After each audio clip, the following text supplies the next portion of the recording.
Welcome back to another outro video. This is just kind of where I explain the background settings, what inspired me to do it, all that sort of crap. If you're not interested in that sort of background storytelling, I'm not going to waste your time. You're better off going and wasting your time somewhere else. Anyway, this kind of... Look, I never plan these stories, so I just go off the flow. And after watching Arcane, seeing how fucking great those characters were, I've just felt this pull to make my characters even richer. Now, this was kind of like, I named it because we're in Solitude, obviously, but also because, well, look, this is the journeys of the Dragonborn. It is her story, but it's also the characters' stories that helped her get here, both physically with their stories, you know, to build upon them, and of course those who are helping her live day by day. You know, without them she can't really get what without them she can't do what she does, and hunting down and killing dragons. Not yet. So this one I really wanted Centaurus and Sigun to kind of progress. And look, I'll admit, after a while, I started to like think, oh shit, I'm getting a little deep. And so I had to kind of pull away, and that's kind of why they separate at the end. That is the sole reason for it, because I knew that maybe I was going a little bit too fast for these guys. But again, that kind of happens. These guys are soldiers. Their lives have been killing each other for years. Organisation, discipline, tactics, all that sort of stuff. But that's all out the fucking door of the Dragonborn. No more planning, no more this and that. They just got to follow her along the way. And they're both, you know, there to protect her. They're both there to win her to their side in the war when the dragons are done. But at the very same time, they've grown a mutual respect for each other. You know, and that respect has become a friendship. Because they understand each other more than anyone else. They're both the commanders of their forces. They're both out of their environment. And they kind of help each other out with that. You know, one might be a Stormblood and Imperial, but they've been with each other for that long, for a couple of months, doing what they do. They've kind of forgotten about the war in the past. You know, they've pushed forward their friendship. That it's kind of like, that's Sigun, she just wears Stormcloak armor, and that's Centaurus, and he just wears Imperial armor. Look, they are obviously soldiers, but they've been working so hard to keep each other alive, to keep the Dragonborn alive. They've kind of not worried too much about what's out of that, and that's the Civil War. And they kind of forgot about it. You know, they didn't really forget about it, but they forgot about all the hatred, all the stigma, and, you know, Sigun saw that in Whiterun with the Greymanes, not wanting to talk any sort of pro-talk about the Imperials, and then, of course, now with Marulia. So let's get into some of the scenes where I kind of nosedive deep pretty much into their characters and their relationship. Now, the home in Whiterun is pretty much small compared to the stone building of Proudspire. It's a very upper-class house and upper-class area of Solitude. I'm pretty sure it's where everyone actually lives in Solitude. But, he kind of... Centaurus is about to reveal how he got it before he realised that maybe telling a Stormcloak that he went and delivered a Amulet of Talos for the Jarl, who is, you know, meant to be the High Queen for the Imperials. Amulet of Talos to a Talos Shrine and had to kill Thalmor. Wasn't the greatest idea. He was willing to tell her, but he was willing to tell her in the privacy of his own home. So that's saying something that he's got great respect for her, that they've got this trust where it's unbreakable to them. And I really like that. Now, when they walk into this house, you know, she's like, holy shit, dude. This is beautiful. Like, how the hell do you live? Like, why do you fight in the war if you live like this? You don't even need to fight anymore. You've got everything. You've got a massive home. You've got silverware. You've got all this crap. And there's a character that I've had in the background, because honestly, it makes no sense that you can play, you know, this Dragonborn, and then you can adopt children and have no wife and just fuck off from your home for weeks on end, and your kids are there on their own. Like, where's child services? So I made a servant character, and I gave her a little daughter, not a daughter, a little sister, that, you know, it makes sense that maybe they were recruited outside of Skyrim and they came here to be the house servant. And so, you know, this woman called Larissa could raise her little sister in an actual household, or that kind of gives a friend to Luca, and sort of an older sister vibe to Luca with this Larissa chick. So she's just kind of, I think I might have, yeah, I did. I showed her off a long time ago when I made her, with the Dragonborn's Into the Wild character. When she sleeps with Centaurus, she wakes up, she goes downstairs, and she references a house servant. That's kind of this woman right here. The one... And finally, now that I've got the voice, that I've used, the young female eager voice with the AI, I can now actually have a talk, which is pretty cool. So we skip ahead, and basically, the servant and Sigan are having a conversation, and Sigan's trying to get the name out of Centaurus, like, what's his real name? But I think Sigan's pretty much the only one to ever really know his real name, and maybe legionary documents or whatever, but she's trying to get it out of him, and they're having a conversation, and this is just kind of setting her up to, like, who she is and how she got here, and that sort of thing. So I just kind of wanted to put her in the story, because she's inside the household, and might as well talk about her. And this bit's kind of funny, because Centaurus has always had a kind of a beard on the road, for the last few months. I did forget about actually growing it, but he kind of shows that he's got his face shaven, and Sigun's like, ugh, what the fuck? Because honestly, Nord women, especially if you go back to the Viking days, they wouldn't have been big fans of men with no beard. Like, to have a beard as a man, it meant you were a fucking man. And I kind of had that in Skyrim, a lot of Nords have beards. A lot of them have beards, especially the warriors. And her seeing Centaurus without even sort of facial hair on his face, she's like, bro, you look like one of us now. My sister would actually like you. And Centaurus is like, ugh, fuck that. Because Brianna's a bit of a rough, not so liking of the Imperials kind of person.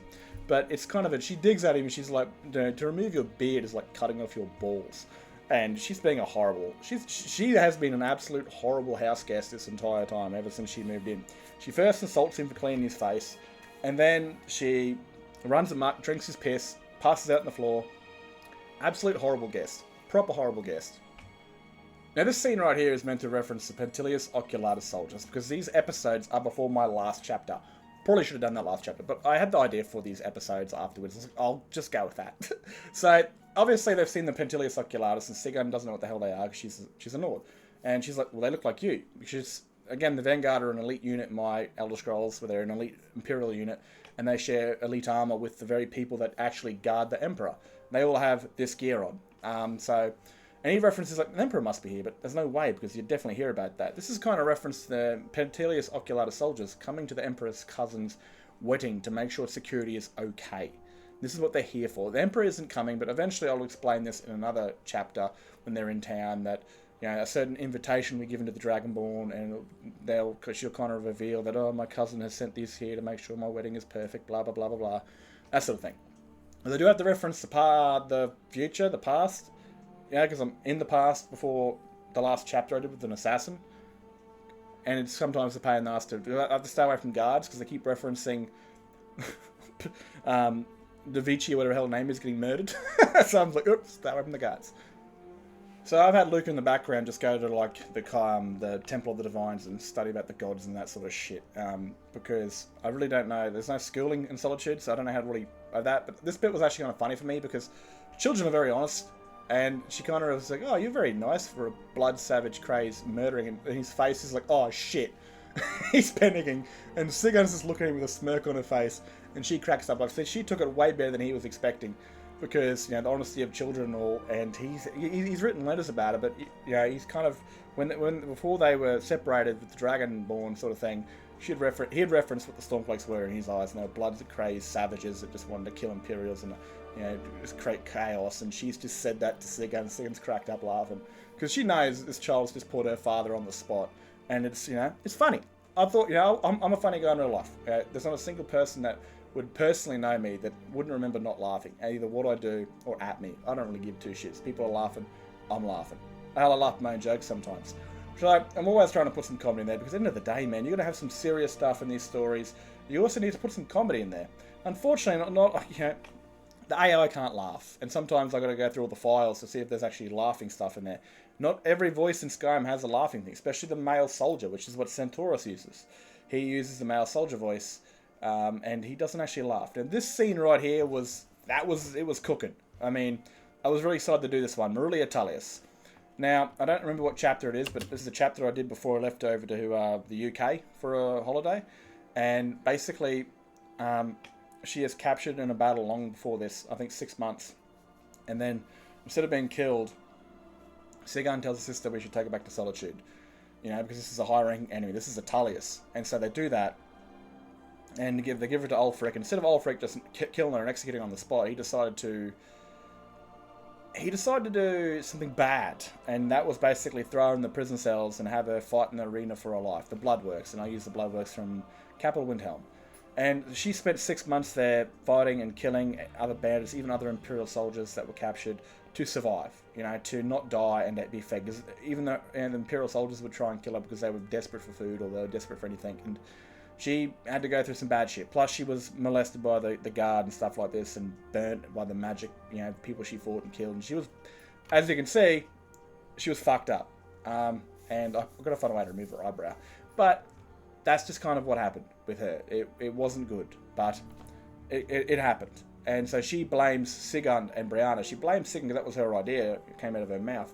Blames Brianna, but she got some payback on Brianna when Brianna was captured by Centaurus. And now, you know, Centaurus has just walked Sigurd into solitude. The enemy, during this chapter, Centaurus said he'd make those people pay for what they had done. And well, now he's following. Now he has one following him around. He's showing around solitude like the goddamn best friends. That's made Marulia very angry because again, everything she suffered for those 6 months was because of those two sisters. Now he's just walking one in, and this scene kind of depicts as like, you know, Centaurus is kind of angry at Sigurd the way it looks, but he's actually not. He's angry at the shit that's being said because, like I said, for a few months now, he's been side by side with Sigurd, keeping the Dragonborn alive. Making sure she's safe and making sure they're both safe and looking after each other. They've kind of had to push the war out of their heads because they've had to survive. And they've grown a mutual respect for each other, like I said, where it's more of a battle bond than it is enemies. And they've become friends. And having someone just, you know, having this shit come out of like Marulia's mouth saying, you know, you're a whore and your sister's a whore and she got raped and I watched it. Arandi's daughter made him very angry. And this was a fucking dodgy scene, man. Like, I feel like I'm going to get like banned on YouTube for doing this scene. But again, it is an adult-styled novelization of visual novelization of Skyrim. The Centaurus kind of steps in. He's like, "All right, fuck, this is done, bro. I'm not listening to this shit. What you're saying is fucked. Get out of my house." And this will come back to bite him in the ass in a little bit more time, but also much later on when the Dragon Crisis is kind of seen his path through. But he will have to deal with that then and there, but he's kind of stood up for Sigurd, like she stood up for him in the Jarl's Palace in Whiterun, so this is going to come back and bite him in the ass later, but at the same time, this really fucks with Sigurd, you know, because this is her baby. So it's like, she's the older sister by maybe a couple of minutes, or I don't know, because they were cut out of their mother's gut. And she's always been the older sister, the one in charge, because her sister was just hot-headed, raging, you know, just a ask questions never sort of chick, and Sigurd was. And so she's always been the sort of, and then when she left to go to war and the sister went off and did her own thing because she wasn't thinking, she got captured and all that shit happened to her. So Sigurd blames herself for what happened to her sister. And she's kind of this entire time kept her shit together, you know, alongside the Dragonborn. She's kept her wits and her smartness about her. She's kept all her stuff in. But now having this happen right in front of her with Marulia referencing what happened to her sister, it's just kind of spilled it all out. You know when you build a lot of rage, a lot of sadness, and just this one little thing, it just hits you in a entirely different moment and everything comes spilling out. This is kind of what happens to Sigurd. It just melts her and you know, she goes on the drink. She kind of goes to the back. I did reference turn to the right into the directions and I was wrong. I don't really stay here this much, obviously, because I'm kind of with Centaurus, I'm out fighting a war. But Sigurd, she goes off and she starts to drink, and even after a couple hours when the Dragonborn finally arrive, she's still drinking, and then, you know, they go to the inn for the night, and Freya rocks up, and they just have a small little conversation, just a little relaxing moment between some friends. And Sigurd is still drinking. You know, she's going through a lot of mead, and she's quite angry, sad, you know, all sorts of bad shit. And I didn't want Centaurus to come in, act all big hero tough, like, oh, talk to me, I'll talk to you. Because a lot of the times, I mean, I'm a man, so I think differently to the way women think, and sometimes when they're really angry and pissed off, they want to be left alone, dude. Or they want to talk to other women, and you just can't. Trying to talk to them makes them even angrier or sadder, because they just want to be left alone. And that happens with, you know, us men are definitely when we're angry, we're like, fuck off, leave us alone. Now, we're getting into the Dragonborn sort of thing. Again, it's called Solitude because this is kind of the part of Solitude that references Serana's solitude in this castle. And I just wanted a way to kind of come back here and look at the place that was no more vampires.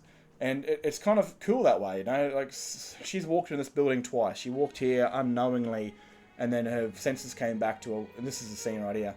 Her senses came back to her, and she saw absolute evil and disgust in front of her. And the second time, she had fiery red eyes and she was killing vampires. And the third time she comes back here, it's peaceful, it's quiet. The thousands of years of evil have been washed away from the place.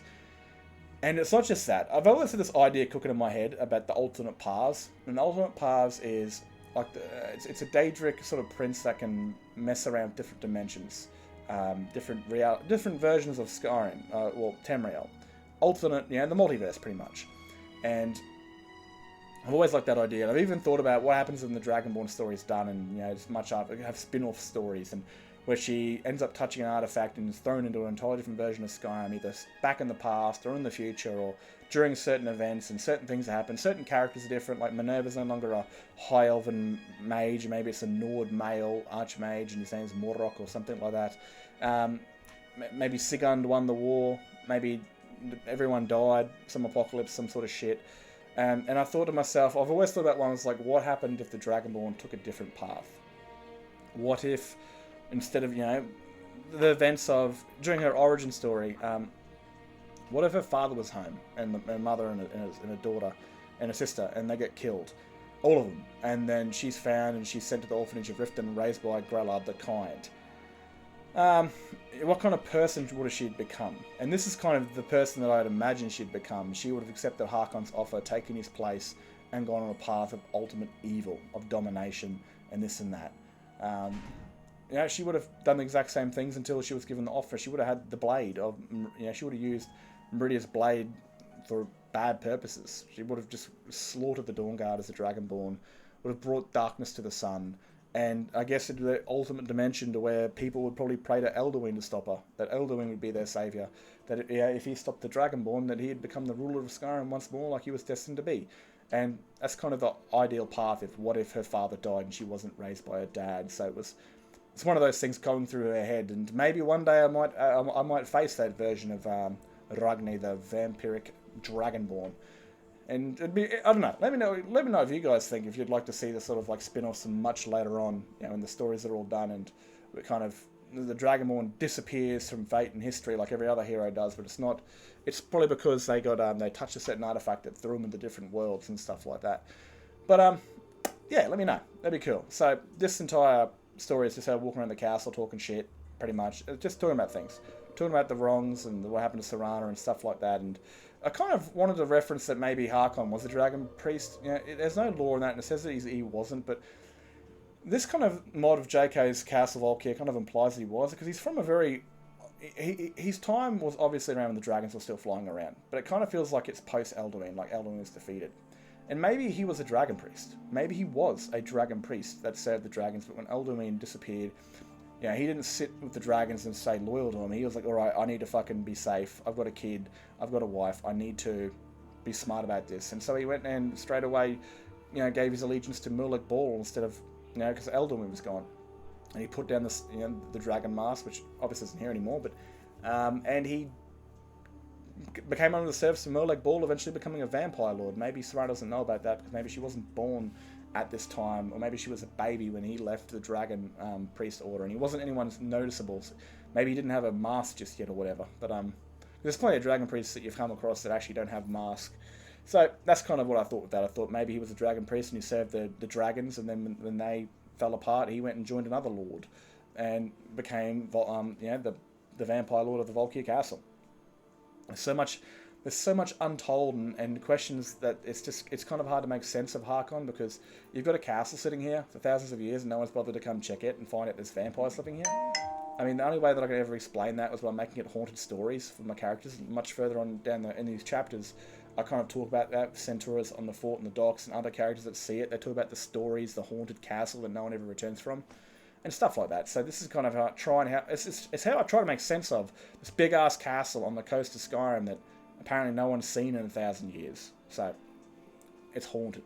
But anyway, I just kind of wanted to explore the solitude of Serana and Ragni's general thoughts, because again, this is her story. This is the Dragonborn story, but it's also her other character stories too.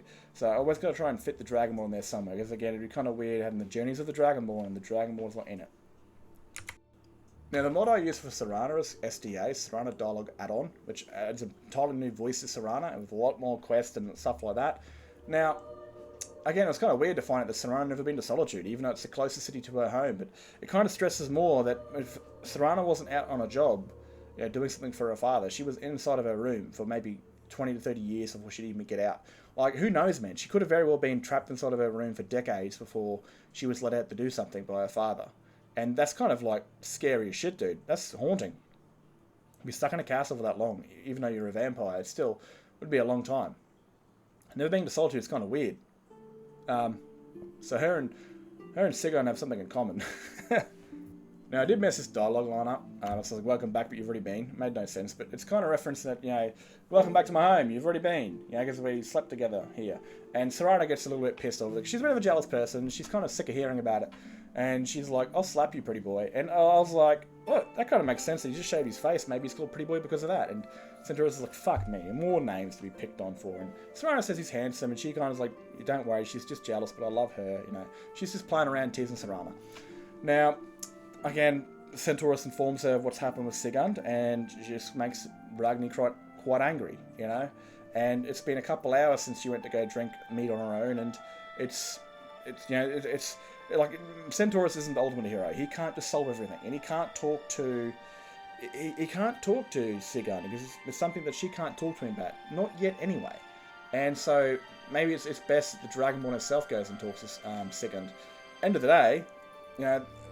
Maybe the Dragonborn's the only one that can really get through to Sigund. The bonds they all share. But not just that, it's because it's another woman. And even Ragnar like refers to it, it's like, holy shit, I've never seen this side of Sigund before. She's always been stern, always been strong, always kept her stuff together, and this has melted her. And much later on in the episodes, while we're still here in the West, the Dragonborn's going to have a bit of a conversation. It's kind of going to be a bit of a weird conversation because they share the exact same voice, but it's going to be like, hello Dragonborn, and she'll be like, shut up. Don't talk. I've got something to say. And she'll basically put Maria in her place. That sort of thing. Now, this is kind of like a little weird thing between Centaurus and Serana, because Serana's a bit of a jealous person, of course, because, again, you kind of, you know, the first person she'd ever had sex with that made her a woman, straight sex, is actually, you know, is one of her commanders, and Serana might be, like, she knows Ragnar loves her, but that's just part of the jealousy of that, you know. Serana hasn't had anyone like Ragnar in thousands of years. I mean, thousands of years. She hasn't had anyone like this her entire thousands of years of life. And you're going to be quite jealous when there's someone that could interfere with that, especially when you've been alone for that long. And kind of wasn't happy to hear that Centaurus was having sex with her during the Dragonborn things, but he explains it's like, it wasn't anything like that. It was day by day. We knew each other. We'd done it before. We were familiar. And it just brought us company. It wasn't, you know, we weren't declaring our love for each other. It was something to do to pass the nights through quicker. Because we didn't know if we were going to live the next day. You know, going out to fight dragons, any one of us could have died.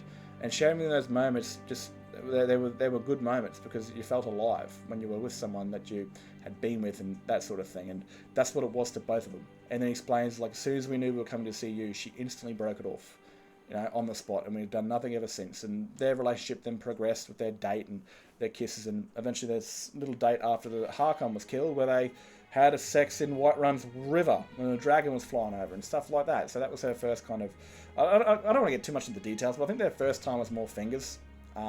A little light touching sort of thing. But I think by now they've gathered their kind of romance into a bit more of an oral sort of thing. You know, you got to build the confidence up. Because Serana is the first one Dragon's ever been with as an actual woman. So I don't know how the hell that works. I'm not a lesbian. I'm not a woman. I don't necessarily know. I just try and put it together in my head so it makes somewhat sense. And I don't even talk about it because what's the fucking point talking about the Dragonborn, you know, muff diving on an ancient vampire? It's just weird. Anyway, he gets this conversation sorted and he's like, dude, I love Ragni.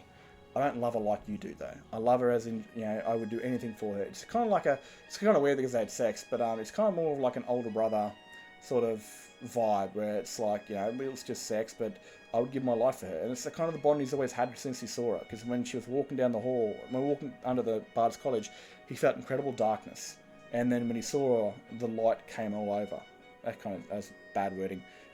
Same thing Cecilia referenced talking about when it came to the Champion of Cyrodiil. Now, yeah, he's asked her, please, you know, don't be a vampire, because, again, he doesn't want his daughter knowing what the hell she is or what a vampire is, or knowing that she's a vampire.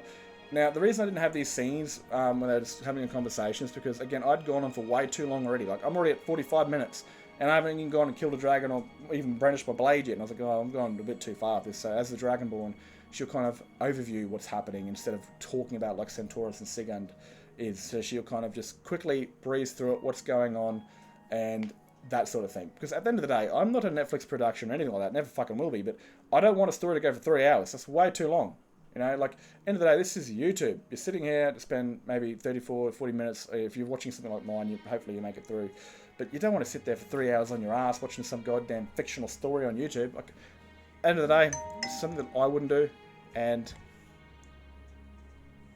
that sort of thing. So I don't want to put you guys through a 3 hour wait. Just, 45 minutes, an hour and a half is probably max I'll try and do. We put the Dragonborn to sleep after the inn, and Centaurus is walking back home. And I'm going to try my best not to have nip slips in this, because I don't think women sleep with bras. Because anyone that I've slept with either doesn't sleep with a bra or sleeps with no clothes on at all. And I myself don't wear a bra, so I don't know. But this is kind of, he comes back home, and it's, the very horrible house guest has made a fucking idiot of herself. And she's drank way too much, and she's probably been on her way to the inn to join her friends, and then she's just passed out on the floor, hit the floor, and just stayed there asleep, kind of, and fell asleep. And then Santora's like, oh fuck, and then he's gone over to check her up, and that's why she kind of is like groaning. She's like she's badly wounded, because she did fall over, ass over head, and she just stayed there.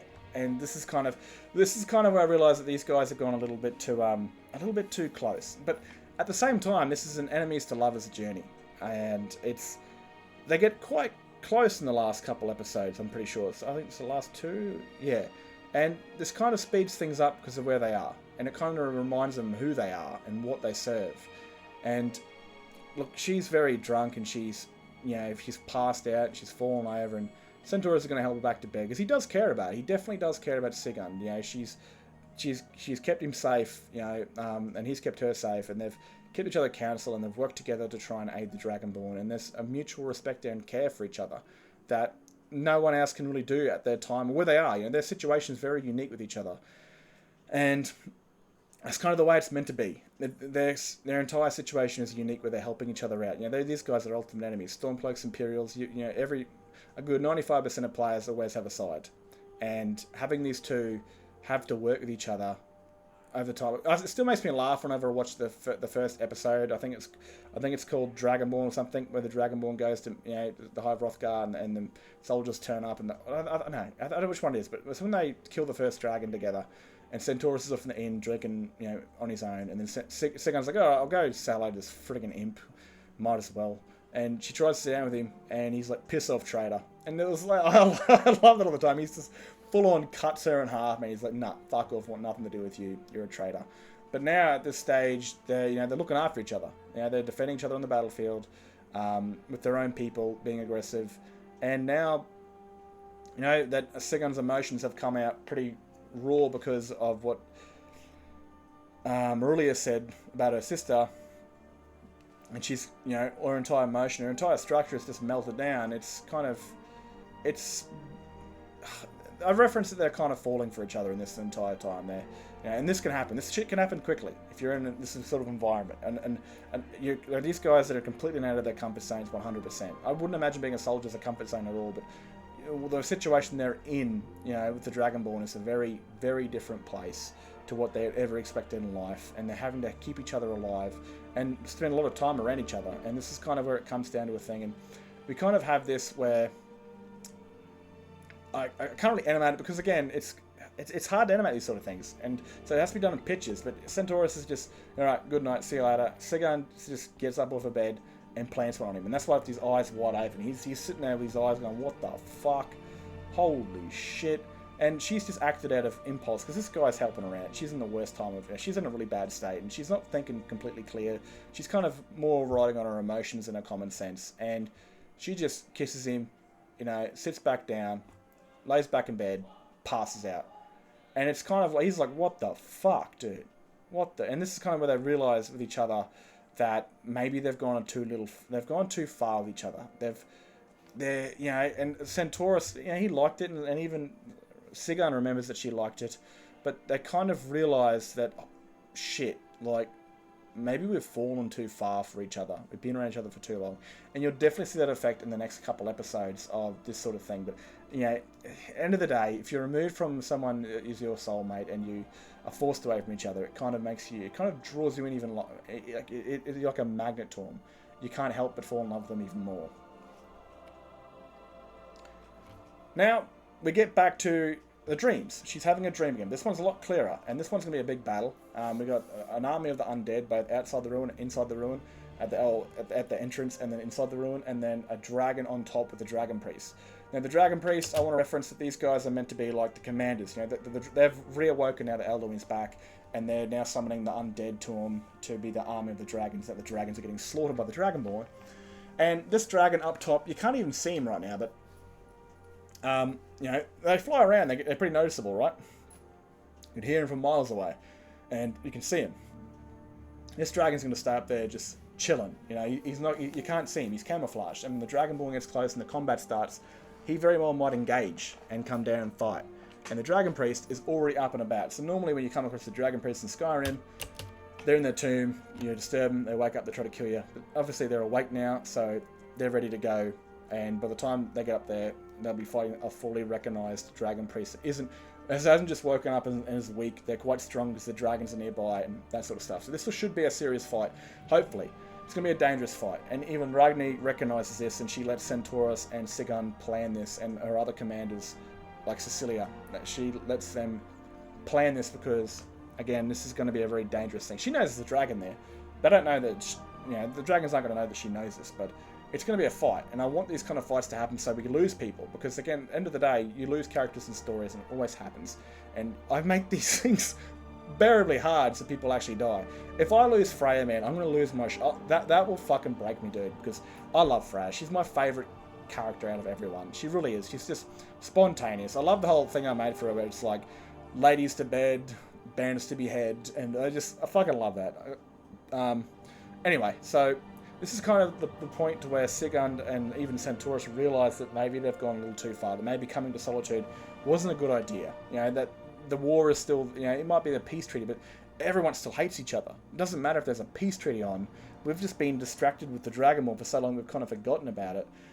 And we've brought ourselves into this mess, and it's kind of woken us up from the dream that we've been living, and we're like, holy shit, we shouldn't be really like this at all, because at the end of the day, we are enemies, and they understand this. But again, you can't really deny what your heart wants, The heart will always remember more than the brain. And they kind of have to force each other away, but at the same time, when you separate from those that you deeply care about, there's a deep desire in you to kind of be drawn back towards them. And that's where I'm going to kind of go with this. Because again, I want their relationship to feel fluid. I want it to feel right. I don't even know the time that it will take off into a certain naked event. But when the time is right, I'll know it. And that is when it will happen. But at the same time, as a storyteller, I want this to feel believable. I want this to feel right. Because these three are my main characters. The Dragonborn, who is the main character of Skyrim's story. And then, of course, the Civil War character whose name is my name. Because I'm a male-dominant character that supports the Empire. And if I was opposite, if I was a female character player, I would have, in a Stormcloak, Sigurd's kind of the mirror of what Centaurus is. Like I said, if I played female characters and I was Stormcloak. But they kind of realise what's going on, and they kind of have to separate from each other. And I'm really interested to see how I can manage to do this. Have them they have to be close when the Dragonborn's kind of dealing with them, but they kind of have to force themselves away from each other. Either because they realise they're falling for each other, or because they have to keep up the appearance that they're not close. Because everyone's noticing they're close. The Stormcloaks are noticing they're close, and now the Imperials notice they're close. And they kind of have to separate from that, or at the end of the day, they're going to be like, are these guys fucking rooting? Are these guys having sex? Are these guys an item? What the fuck? And then their own men that are loyal to them might no longer be loyal to them if they think they're with the other person. So it's very, this is kind of woken up from the dream they've been in for the last couple of months, and they kind of have to be a bit smarter about this, because like I said, their troops, both their sides' troops are following the Dragonborn now, and how they act and present themselves could either have them, be disloyal. And again, these troops might be loyal to Centaurus and Sigurd that follow them, but they're also loyal to their factions, and they will inform of certain things that might be a bit suspect to their commanders if they believe these two are not doing their job, or, keeping to their true self. So Ragnar has the conversation, and she kind of understands that maybe she shouldn't have, told Sigurd to go with Centaurus, because she, you know, this treaty of hers is good for her because she was able to stop the two sides from fighting and unite against the dragons. But there's also the childish dream that maybe this war doesn't need to happen. And she's also in this dream because she's the one that kind of created it. And realizing that maybe it wasn't a great idea because she put a Stormcloak in the midst of the Imperials, and both these guys have been woken up to the reality that, you know, there might be a truce, but these sides still hate the guts out of each other. They've been murdering each other for years now. And this is simply going to stop. So, you know, she feels guilty for that, putting them in this situation, and, you know, that the whole dreams being woken up and sort of thing between them. But that's kind of the way it is, and hopefully I can do a good job with telling their story when they have to separate. They'll obviously communicate with each other still and be professional, but they kind of have to stay away from each other. Not because it's not just for, you know, looking professional, but also because they're trying to forget. But like I said, the heart will always remember more than the brain. And how episode 6 ended, kind of we go back to that, how episode 7 ends. The exact same scene, but instead of people entering, they're leaving on a cold, rainy, miserable day. I hope you guys have enjoyed this. Obviously there's going to be more, and I'm excited to see how I do with this. I don't plan these stories. I kind of go off the last idea that was going in, and that is obviously that fought the Dragon Priest. That's kind of the idea that I'm building upon this next series, and we'll see how it goes, because again, people dying might change, and the story will involve itself. Skyrim is a very sandbox game, so luckily the story can, a lot of the times, and has a lot of the times, written itself. I have no idea where it'll end, but I guess we'll find it when we're there, and how that one ends will kind of bridge the story to the next one after that. Anyway, I hope you guys have enjoyed. This is just background stuff. I hope this kind of inspires you to do your own Skyrim stories, or even your own general stories in a video game you play, because I make these stories because hopefully people will enjoy them. We don't have people who ever care about them, but again, this come from our hearts into your eyes and hopefully into your soul. And again, end of the day, all we want to do is share something with you guys. Hopefully, you get to enjoy and maybe inspire you to do your own stories, your own unique, especially for me, your own unique multiple character play stories. Because it's a very, you know, there's people that do it, but I don't think I've ever seen anyone do it like mine. And it's just an idea that maybe someone might play in their game, bored of Skyrim, and all of a sudden, boom, there's multiple different playable characters for the guilds and the Civil War and the Dragonborn and other things that spark in their head, and the idea of creation, you know, starting something brand new, fresh, and it's always exciting following it through. Anyway, I hope you've enjoyed, and I'll see you guys in the next video. Look after yourselves.